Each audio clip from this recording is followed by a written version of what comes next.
Please go ahead and ask your question. Our coach, MG Sports here. First of all, congratulations on a good performance, not the result that you won, but I do believe that you'd have been impressed with the performance from the team. Now that this is the next fixture, the Inter Miami away fixture, you're at home now, quite comfortable in front of your supporters, which you expect to get a good amount of support. What information would you think that you'd have taken away from that away game that you're going to apply in this particular game?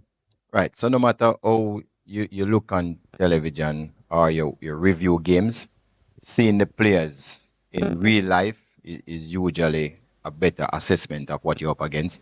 And then it is even better when your team would have played against a team before. You can see the individual matches, and then it can decide or you decide to approach a game based on what you see.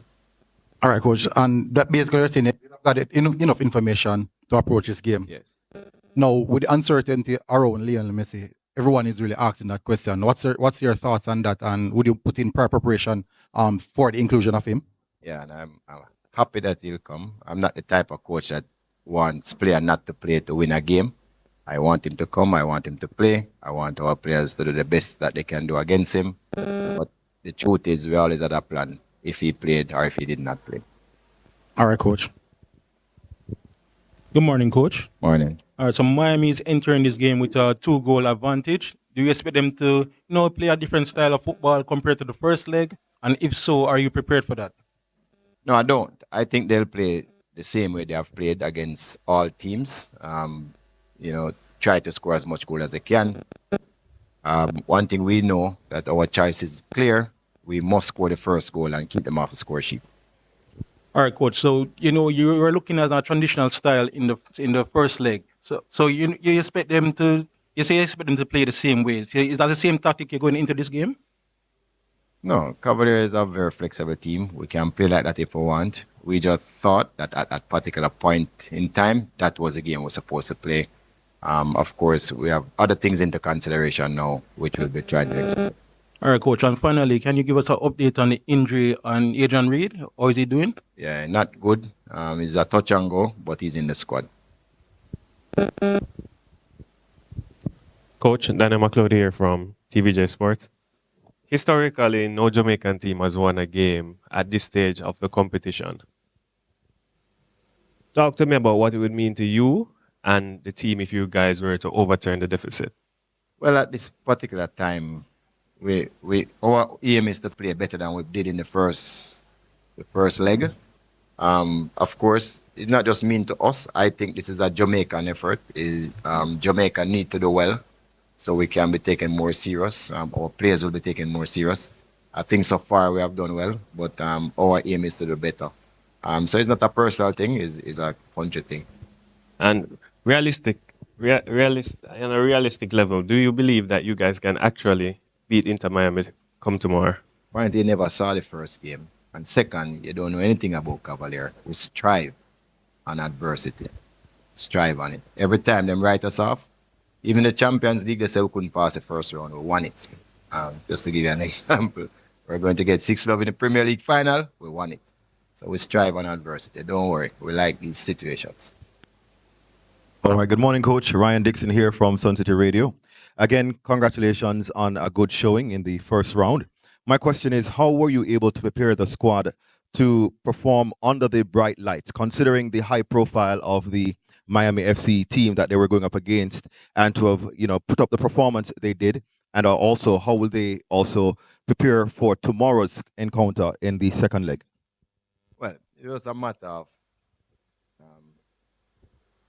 speaking to the players, let them know that of course these are marvelous players, exceptional players, but they are still human. They have some strengths, but we had some too, and we just exploited their weaknesses. But everybody does have strengths and weaknesses, and we played to our strength. So that is what we did. Come tomorrow, more of the same. We play into our strength as much as possible and trying to minimize the strengths that they have, which we know they are considerable amount. And final question: do you have what are the expected changes from the first round to the first leg to the second leg? I wish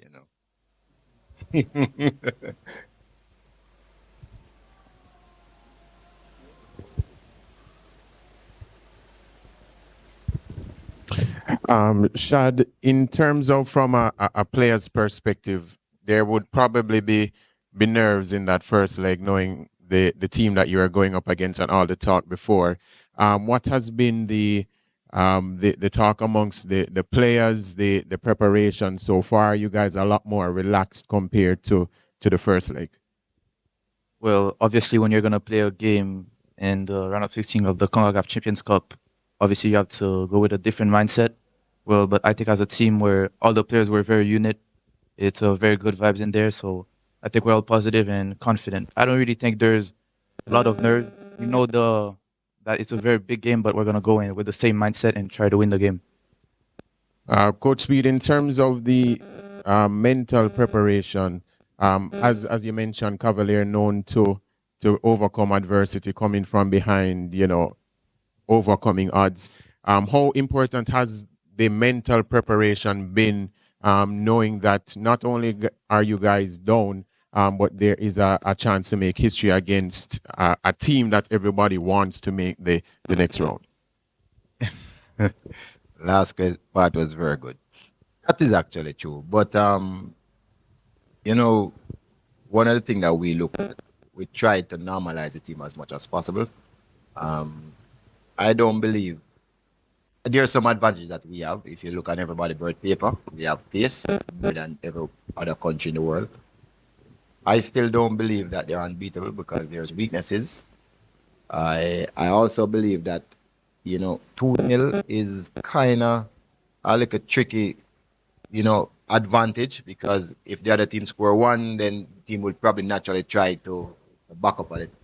One thing I know is that we would have earned their respect, so they're not going to just come and leave spaces behind and the backline raggedy like they did before. So I'm expecting them to switch tactics just a little bit, and if they do, I'm looking at trying to exploit those. Yeah, one more. In terms of the first leg, you guys didn't play prior because of what happened in the Premier League. Playing on Sunday, how would you look at that? Do you think that it kind of helped the team to get some minutes in preparing, or you find it somewhat of a disadvantage that you weren't able to get the full rest? No, I always look at the positive side. Some players that we started at not the normal 11 that start again. I mean, so some players got some game. We might need those players for the game next tomorrow. So I thought it was positive. Coach, you have a younger squad in comparison to this Miami team. How are you looking to use that to your advantage? I think we have a young professional team in the world, not just Miami, Inter Miami. But this has always been our MO. We use young players.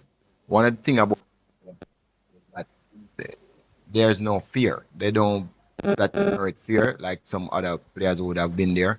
And I think that is what we'll be using to our advantage. This is a winning team. This is an experienced team. We have played almost 20 international club competition games.